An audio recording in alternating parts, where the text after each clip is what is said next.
Welcome, everybody, to another episode of Your Spiritual Journey. This is Dr. Bob, and this is the space and the place where we talk about things important to your soul. And as always, please like us, click subscribe, maybe even support us on Patreon. Today's guest is someone I met at the Three River Psychic Fair back in early November. Jessica Grecco is an evidential medium. And I've interviewed a couple mediums here, but I'm not sure what an evidential medium is. So we'll get into that. She is from the Greater Pittsburgh area. She lives in the Mount Pleasant area and is originally from a small town called Clymer in Indiana County. She holds many certifications in the holistic and metaphysical realm. She studied with Dr. Lillian Ronzio School of Holistic Health. She's a Reiki Practitioner, Chakra and Energy Healer, and has studied in Aromatherapy and Reflexology. So we've got tons of things to talk about. She originally founded the Soul of Light Academy in 2021, teaching online metaphysical classes. She then focused solely on readings and building her clientele, changing everything over to the Jessica Grecco LLC, where she now travels and does readings and shows on small and large scales. She also does private readings with mediumship and tarot cards. She also does home parties, paranormal investigations, and house blessings. Even more stuff to talk about. So she's partnered with Starfelt Creation Productions out of West Newton, Pennsylvania, to begin to create a docu-series. There she films her paranormal cases, readings, and shows. It's titled Life as a Medium, The Veil Between Us. And you can find those episodes on YouTube, TikTok, and Facebook. So enough with the introduction stuff. Jessica, before we get into all these neat things that you do, let's find out how you got there. So tell us about your spiritual journey.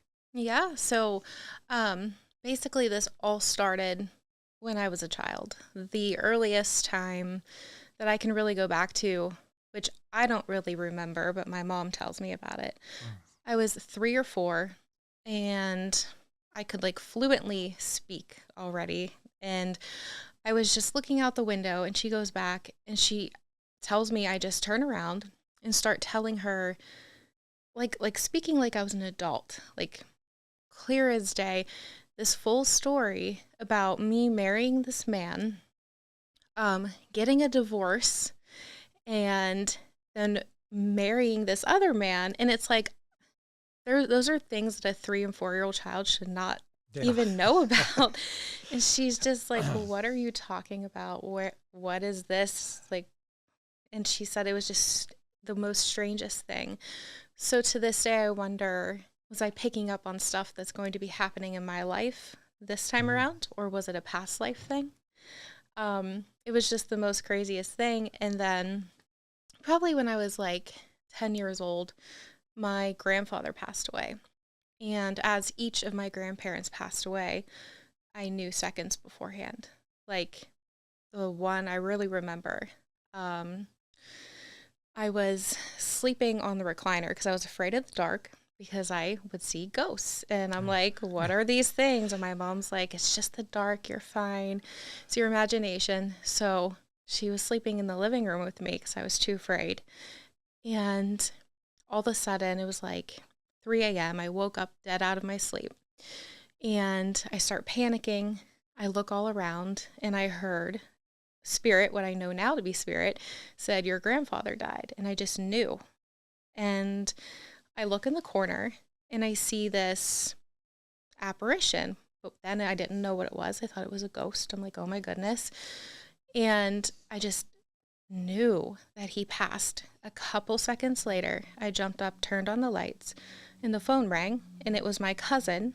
And she's like, Grandpa died, wake your mom up. And I was just frozen. Like, I didn't know what to do. How did I know this? What just happened? What did I see in the corner? And that was like a big stepping stone to like realizing like there's something different about me here. And it just kept happening and happening and happening. So other than your mother doing or knowing about this, what about friends and schoolmates and things like that? Did you share this with anybody? Yeah, I started to. I lived in fear for so many years. Like as a kid, I just really didn't understand it. And then as a teenager, it just kept amplifying. And like all the coincidences, which I don't believe in coincidences anymore, but everything kept building up and up and up. And my mom would joke, she's like, oh, you're psychic. And I said, no, I'm not. Like, even though deep down inside, I'm like, I wonder if this is actually real. And I went through a point where I actually thought something was mentally wrong with me because no one else I knew, at the time at least, was able to do this. But it turns out my mom has a slight touch of it. My dad has a slight touch of it. And his mother also told me before she passed, she said, Jesse, you're going to have a sixth sense. At the time, I didn't know what that was. I was like, oh, okay. Yeah. And I was like, whatever. And then years and years later, I realized what she meant. But yeah, as a teenager, it just kept going and going. And then I started to get interested in like the paranormal world. I would watch ghost shows. But the funny part is I would actually be afraid of the ghost shows that I was watching because I was so afraid of the experiences I was having because I didn't understand them. But I was so intrigued by them at the same time. So I kept going with it. And over time, it's like I was so afraid to even sleep at night from all like the visions I would get or the voices. I didn't know what was happening. I didn't know how to control it. So it got pretty intense for a while. Yeah. For sure. So it sounds like your parents were understanding of this since they had some sense of it themselves. Is that true? They were, yeah. My mom at first kind of was like, oh, it's just the dark. But then I think she started to realize like what was happening, I guess. And then I just, I kind of went through that and I was like, I want to actually learn about this. Like something just clicked. I was like, why am I afraid of this? Like, I remember watching famous mediums on TV, like when I was a teenager, and I was like, wow, it would be so cool to do that one day. And at the time, I didn't even know really that I was a medium technically. I just thought I had all this weird stuff going on. But like in my early 20s, I moved to Westmoreland County, Pennsylvania from Clymer. And, I was like, well, I really want to learn about this. I want to learn about myself. I want to be able to harness what I can do. Like, I don't want to be afraid anymore. And what I did is I ended up finding this school through a friend, the Dr. Lillian Ronzio School of Holistic Health. It's in Bullskin, Pennsylvania. It's a beautiful old mansion. It used to be a secretary school, I believe, back in the day. And I went to a couple little classes there, some meditations, past life meditations, and I met a lot of helpful people there and mentors and teachers. And I took some intuition development classes, and one of the like really amazing people that I look up to, Gina Ronzio and Marianne Gibbons. Marianne actually went to Lilydale, I believe, to become a minister or reverend. But I learned from them and incredible people, and they helped me develop my intuition. I took a lot of holistic classes, metaphysical classes, and just dabbled in different stuff here and there. And that literally just set me off to just like to start to develop myself more and more, understand what was happening, and then it just kind of went from there. So given your upbringing, Was there any particular faith that you were raised in? Any church life? So I never have been to church when I'm not religious, but I'm spiritual. My mom grew up Catholic. She went to Catholic school. My dad grew up Christian. Their belief system was they're going to let me figure out me, which was kind of perfect because I'm definitely do not follow a line. I'm very much outside of the box. So, my belief system is I believe in God. I believe in God's source energy. I communicate to angels, archangels, all sources of energy. So I kind of just believe there's a piece of every one religion or spiritual belief system that could make up a bigger, greater picture. So that's kind of my thing. Yeah. So out of curiosity, I met you at the psychic fair and just gave you a card and said, here's information on the podcast. Let me know if you'd be interested. Did you consult any spirit guides about that, or did you give yourself a reading, or how did you make the decision to appear? So it's kind of funny. The gentleman, right before you approached me earlier that day, the gentleman, he's a psychic. I think his name's Paul. I can't remember his last name, but he was right beside me, and he's like, hey, he started giving me little visions. He was just randomly picking up about my life, and I'm like, sure, why not, And it was weird, the things that he was mentioning. He was like, you're going to write a book. And I just looked at him, like little did he know what I was already planning, but apparently he did.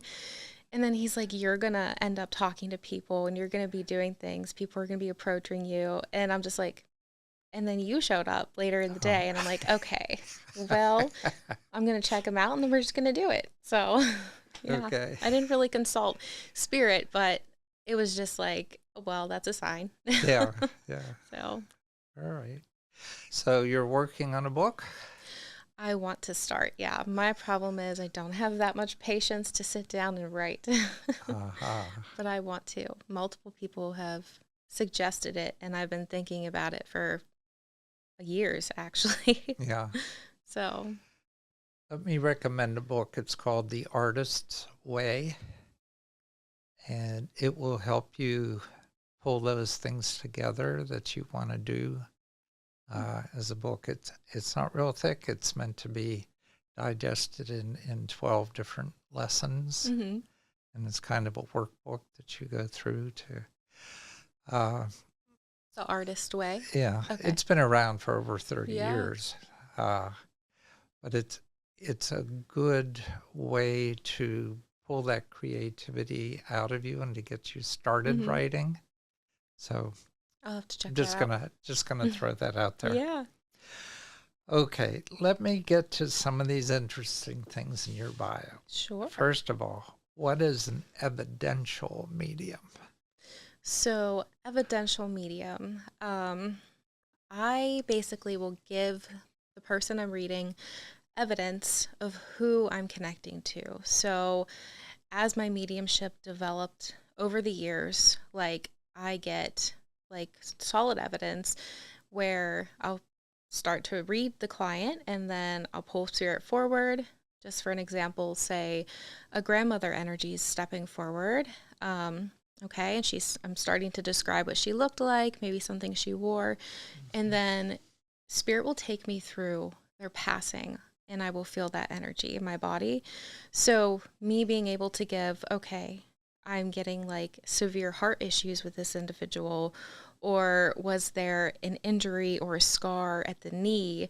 So I'll pinpoint specific things, or spirit will tell me specific things that only spirit and the client that I'm reading would only know between each other. Like something about, maybe just for an example, like an old teddy bear that this grandmother personally gave to this granddaughter that no one knew about for years. So I'll pinpoint different stuff like that to bring forward evidence of who we're connecting to. All right. So that's always reassuring to the client that this is real. This is something that they can rely on. Yes. Okay.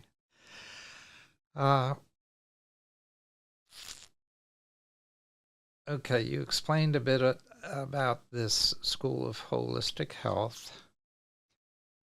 So you're a Reiki practitioner, as am I. That's awesome. How did that come about? What Mhm. got you into Reiki? So that was back at the school, the Holistic Health School. Marianne Gibbons, she was just giving out Reiki classes. And she's like, hey, like, I'm doing these Reiki classes. And before even doing Reiki, I hopped on one of her chakra classes to learn about chakras Mm-hmm. and, systems Yeah. and energy. And then she's like, well, now I'm going to be giving out Reiki attunements and different stuff like that. And I did the first and second class. I didn't go to the third, but, and that's how I got my attunements. And Mm-hmm. it was just a really cool experience to like feel the energy and just, different stuff Yeah. like that and learn. Okay.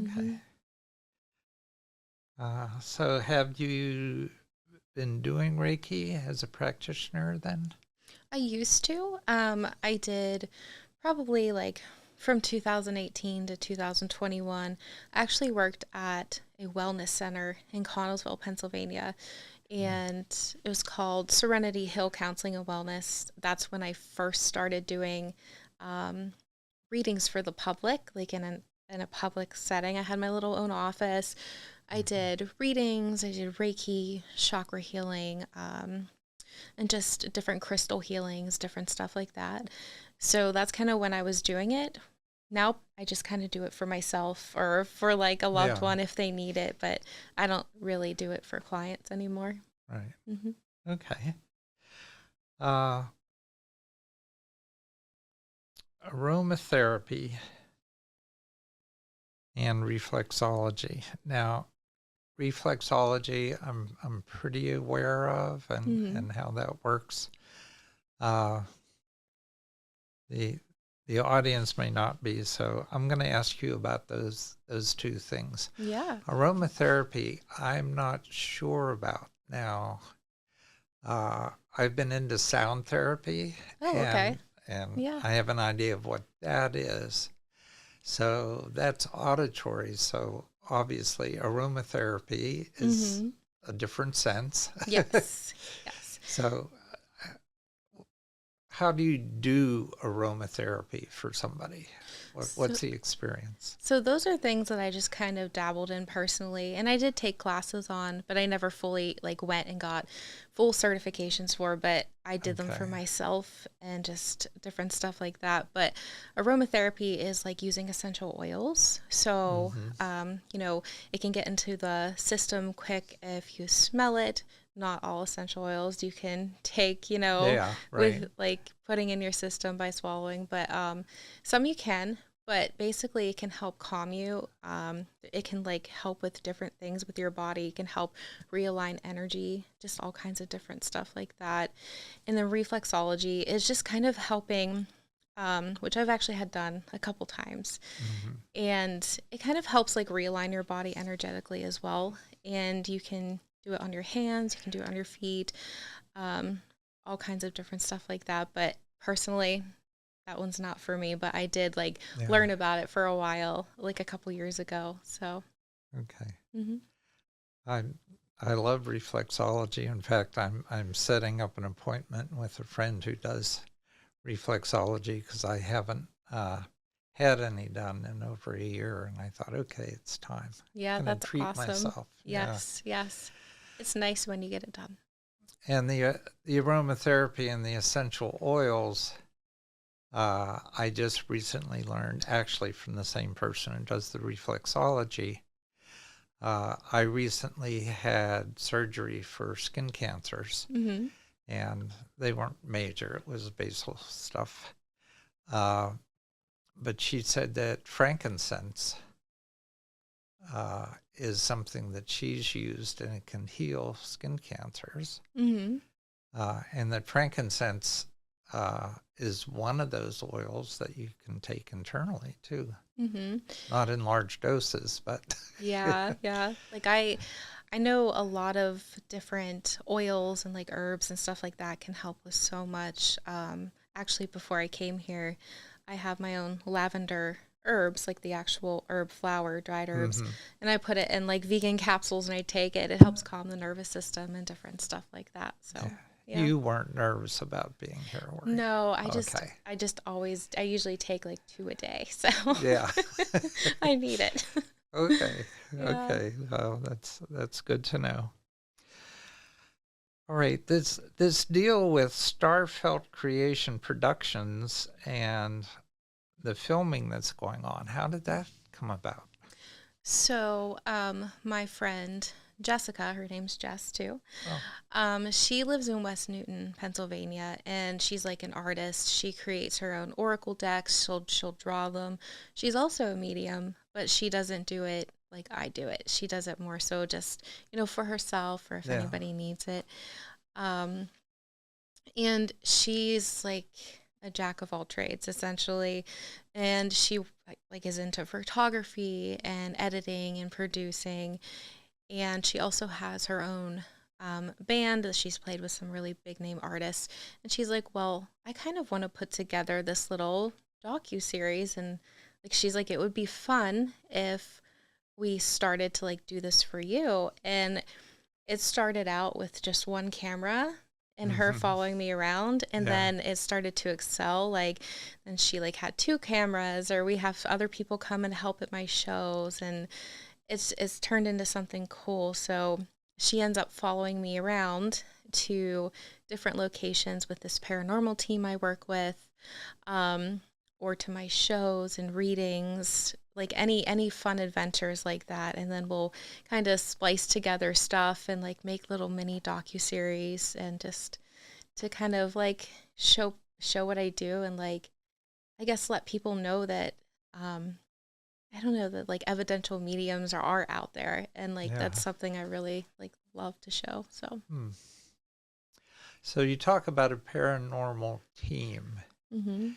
So could you give an example of some work that you've done and how that began? Like, does somebody say there's a bunch of noises in my house that I can't explain? Would you come and help me figure out what that is, and maybe expel these Yeah. poltergeists or whatever they are? That's pretty much exactly what happened. Oh, okay. Yeah, it was probably in like 2020. I started doing like house blessings and clearings like before that, but probably in 2020 I had like my first person. Oh, we're talking COVID years here. Yeah, yeah. Yeah, okay. And people would just come up to me and they'd be like, well, I have this going on, I have that going on. And I don't remember the first one that I did, but I know I went and I would just read the property. I would see what I get, and then I would tell them, like, what is happening and what is going on. And then I would offer like house blessings and stuff like that.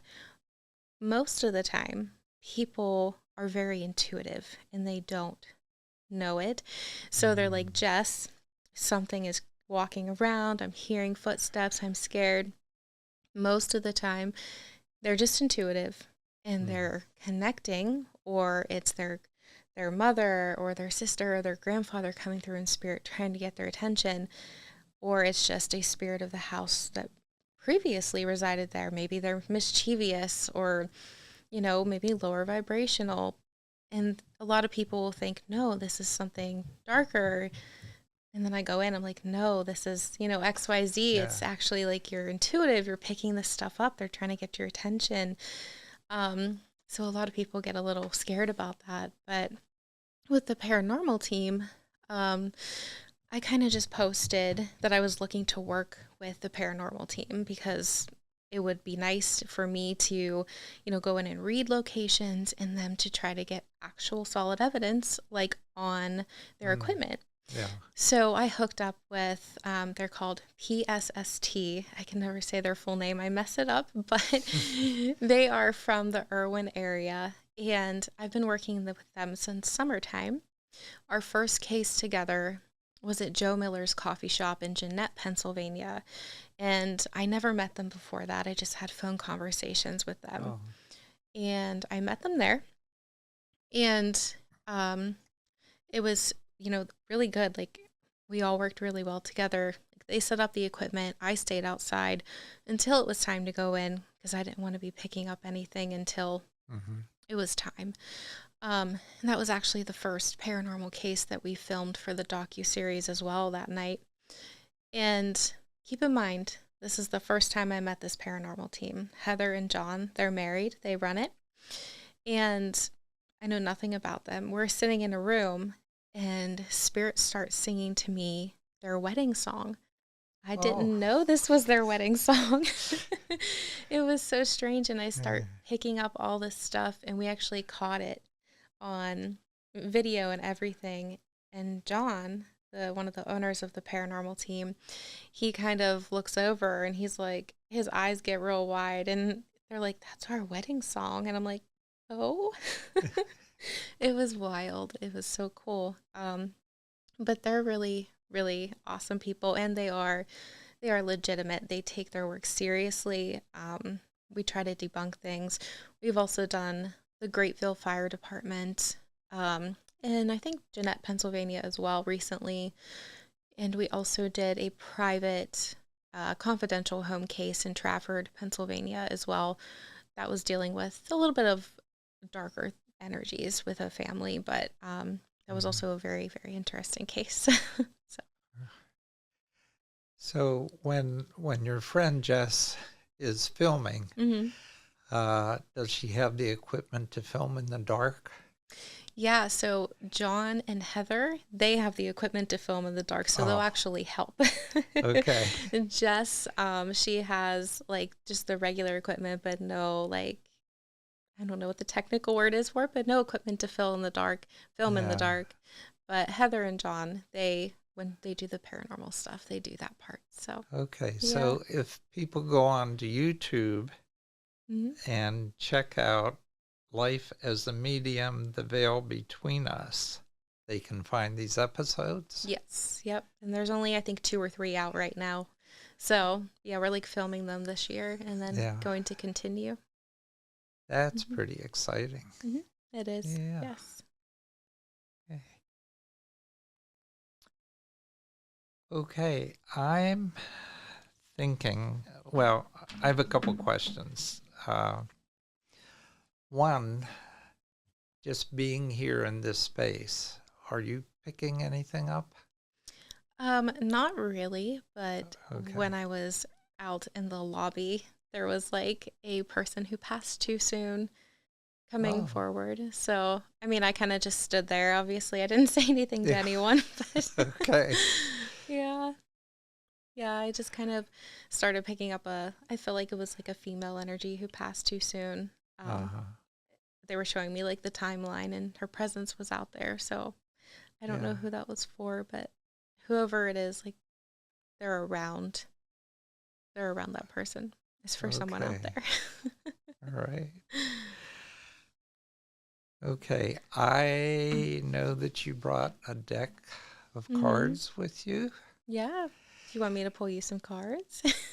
I do. But I was thinking, do you have a number of different decks and a favorite deck that you use for specific occasions, or? Yeah. I actually used the deck that I brought mainly. That's the one that I mainly use. But I do have other decks. I have like an Archangel deck and different tarot decks, oracle decks. But mostly I work with tarot. And I kind of do it, we all read and connect differently, whether it's mediumship, tarot, we all connect to energy differently. So the way that I read tarot is I use it as general guidance from spirit. And basically I read the cards, but I also use my intuition, and I let my intuition, take the main course, because in the visions I get, that's what I mainly do. Yeah. There's a book on the shelf here called The Intuition Bible by Happy Ali. And he is someone that I interviewed recently who got the intuitive spark to write this book about how to develop your intuition and increase it and listen to it. So I think that's something that we can all use, is because we all have it. Most definitely. It's just a Yeah. matter of developing it more. So, Most definitely. Like I always tell people, they always say like, well, you know, I don't know what to do with this. Like I just know I'm picking up stuff, and I'm like, you have to develop it. And they're like, well, how? And I was like, there's many ways you can do that. Sometimes it just happens and you can't explain yeah. it. Or you can actually sit down and try to figure it out. Like when I started developing my intuition, I actually created a symbol library whenever I was connecting to spirit. So it would look crazy because I wrote down in a book the symbols that I would see. And Oh, each of them had different meanings. So, for example, if I seen an X, spirit was telling me no or stop or not a good idea. If I would see a dancing ballerina, they were telling me a young girl or a child. And now, spirit really doesn't use those symbols anymore. My intuition has developed over time to just instantly using different clairs, like clear knowing, clear hearing, just all of them. yeah. But at first it was just clairaudiency and clairvoyancy. Yeah. So, yeah. Okay. Would you like me to pull you some tarot cards? I would. Oh, let's pull you I like 4 would. cards. Are you okay with that? That's Yeah. fine. Let's see what we get. So we all do this differently. I knock on my cards to clear the energy. Oh, And then I kind of just ask spirit what you need to know. And we'll just kind of see what happens.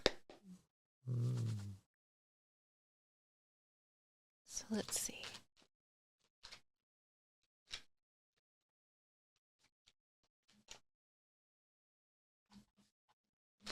So we have the 2 of Pentacles. Let me grab you a few more. The 2 of Pentacles and the 6 of Pentacles. So abundance. We're going to keep going.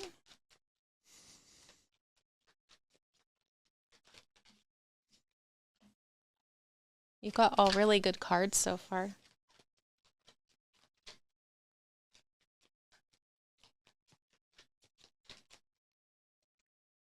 Okay. So we have the 2 of Pentacles, the 6 of Pentacles, the 9 of Cups, and the King of Wands. This is really cool. So I just chose you 4 cards, right? okay. The first one kind of represents the energy that you're in now. But the way I'm going to read this is mostly the card meanings, but also my intuition. So the first one's talking about seeking balance, or maybe you are finding that balance. It's the vision I'm getting is like after so long of going through ups and downs in life, we are seeking this balance, and we have this balance. It's showing an opportunity to create balance for yourself spiritually, mentally, physically, and all levels that you need in your life. And the 6 of Pentacles, the 9 of Cups. So these are kind of saying that you are a kind person, you give and receive, right? And the Cups cards are love cards, emotional cards, positive cards. So it's almost like after finding that balance, and spirit's like almost rewarding you for the person that you are and just the things that you've done and accomplished in your life. And they're going to like give you the opportunity to relax, to breathe, and just to kind of know that everything is okay, like mentally, emotionally, spiritually, like on all levels, because we want to vibrate on like a love energy, a love level. And they're saying you have the King of Wands energy. So that's someone who's going to know their direction, and they're saying you know your direction.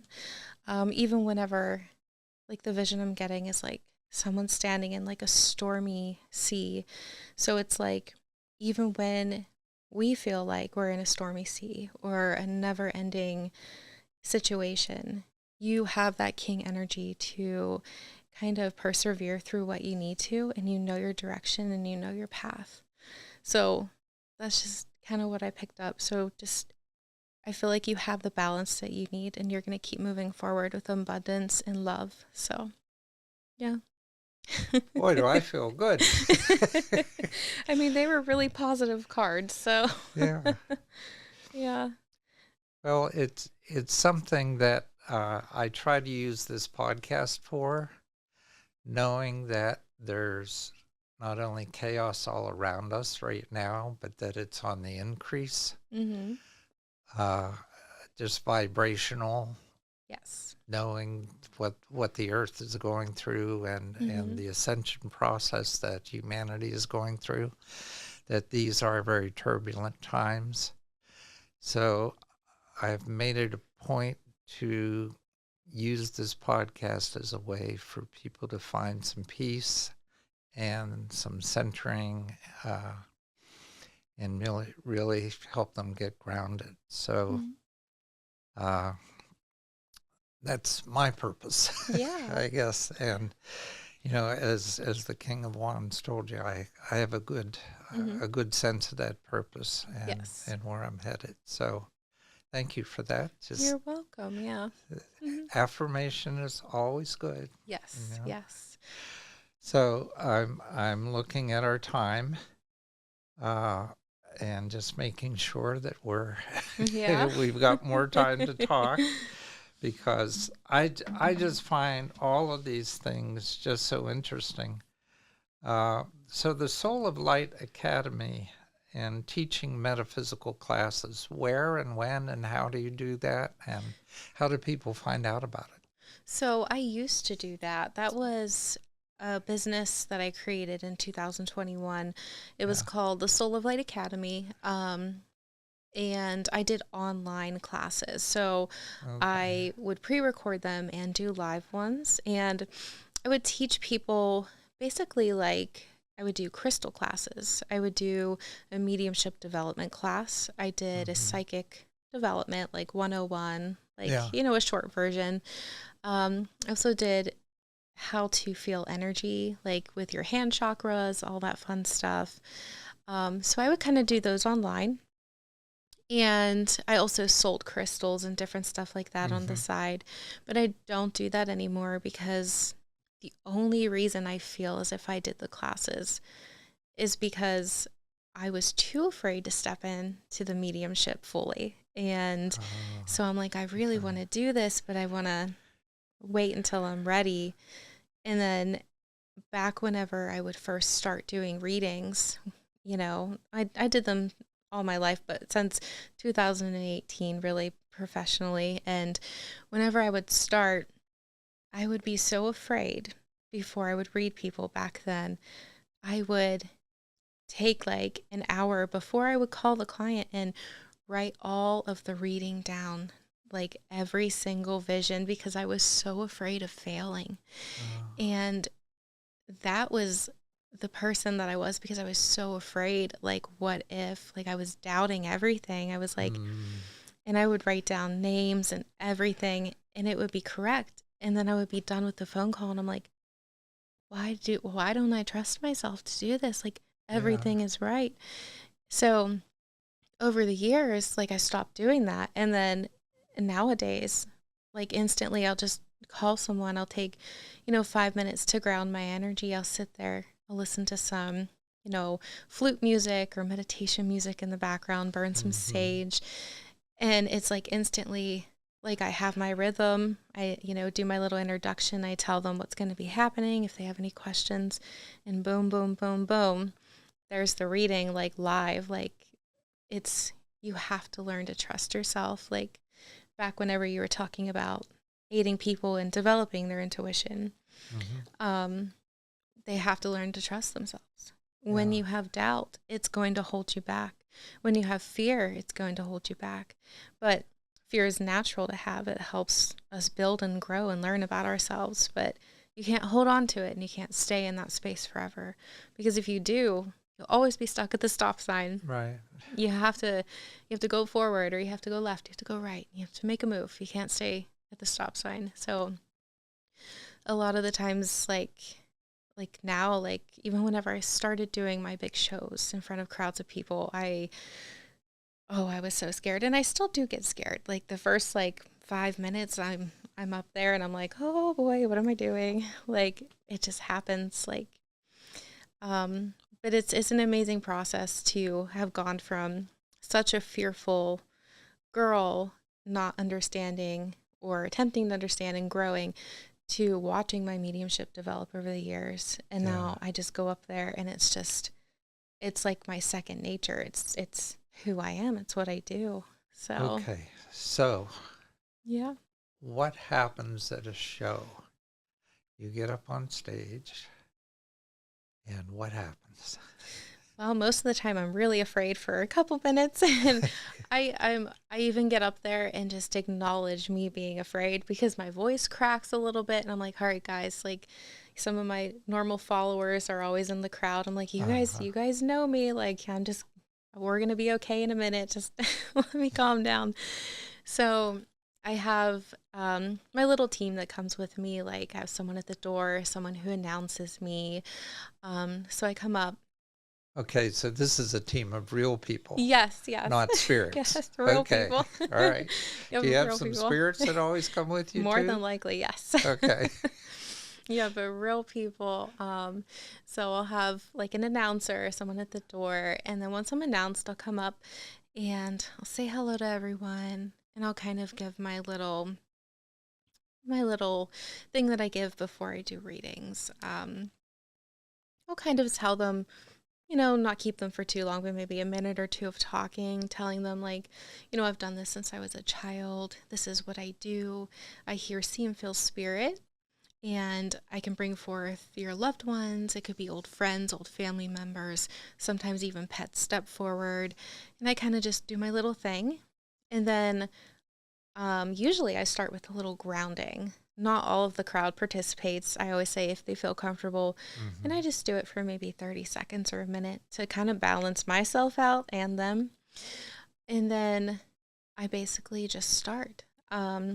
Whatever spirit starts to come through, that's what I start to talk about and pick up, or I will be drawn to someone in particular and I will go up to them and I will just be like, so I feel like this is for you.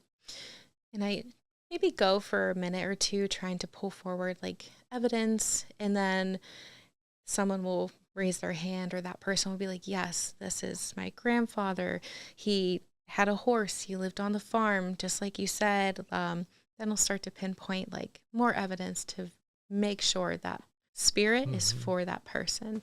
Yeah. And we kind of just do that for an hour and a half. I go around the room picking people, or spirit picks them, not me. Yeah. And that's what we kind of do. And so, yeah, it's really fun. It's a neat experience. I was so shy when I was a kid. I couldn't even talk to anyone. Like, it was ridiculous. I was so shy. I would keep to myself. It was just a weird world for me. And now as an adult, I never thought that I would be comfortable standing in front of like 100+ people at a time doing readings. And that's just what I do now. So. Okay, so how does this happen? Does somebody approach you and say, would you do this at our fire hall, for Halloween? Or Yeah.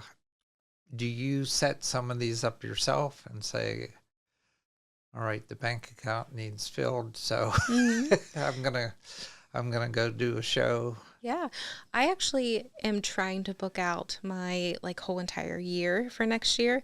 Okay. Because I want to continue doing them. But some places will come up to me, dominant coffee shops, candle shops, small venues, large venues, different stuff like that. Some people will be like, hey, we would love to have you. Like, this would be a cool experience. Like, how about like we provide the food and like you come in and do readings? And I'm like, okay, great. Or sometimes I'll reach out to them and I'll be like, hi, like, I think this would be a really cool venue. Could I rent this out to do a show at, to do a gallery reading at? Sometimes, most of the time they say yes, but there's a few places that are like, no, we don't want that here. I'm like, that's okay. Thank you. Yeah. But yeah, I have my next show. It's actually in a couple days. It's going to be in Cherry Tree, Pennsylvania, which is like 2 hours away. What direction? Up north in Indiana County, actually, where I'm originally from. Yeah. One of my followers actually came up to me and she asked, "Hey, I have this little cafe. Would you be interested in doing a show there?" And I'm like, "Yeah, let's do it." So we put together a show. So that's going to be in a couple days. And then my last one was in October. It was a Halloween show, and that was in Jeanette, Pennsylvania. Uh-huh. So yeah, it's exciting, and I can't wait to like keep booking more and doing more. So. Well, it sounds like what you're doing is just what happens at Lilydale. Mm-hmm. When I've been there a couple times, and they've got a huge auditorium. There you'd get like 1,000 people. Yes, yes, yes. And I can imagine the overload of the mediums who are doing this work, Mm-hmm. because you get all kinds of spirits in that kind of a situation, I guess. Oh, a lot of them, yeah. Like sometimes spirit will do something that I reference as piggybacking, to where, say, I'm reading one person and like their loved ones are so excited. It's almost like, "Oh, we've been waiting for this." So they start to communicate with one spirit for them, and then all of a sudden Uncle somebody comes in and they're like, "Hey, up here too." And Yeah. that's, I have to tell the spirits, like, "No, okay, like one at a time." We will get to you one at a time. Sometimes it's like you have to make sure they know, like, you're running it here, because if I have so many people talking to me at once, all the lines are going to get crossed. So, Yeah. yeah. So what has this life done to your personal relationships? It's very interesting. So, so far, nothing really too crazy. Like, everyone's pretty accepting. I did date a couple people, though, in the past that actually got dumped for being a medium. Oh, okay. But clearly it wasn't meant to be, right? Sure. I did date this one person actually at the beginning of this year. He thought it was really cool what I did. And then I think it freaked him out after a while. So he ultimately wanted to be a person of the church, essentially. And he's like, "Well, Yeah. I can't do that with you. They won't accept you." Uh, So that wasn't meant to be, but love and light to him.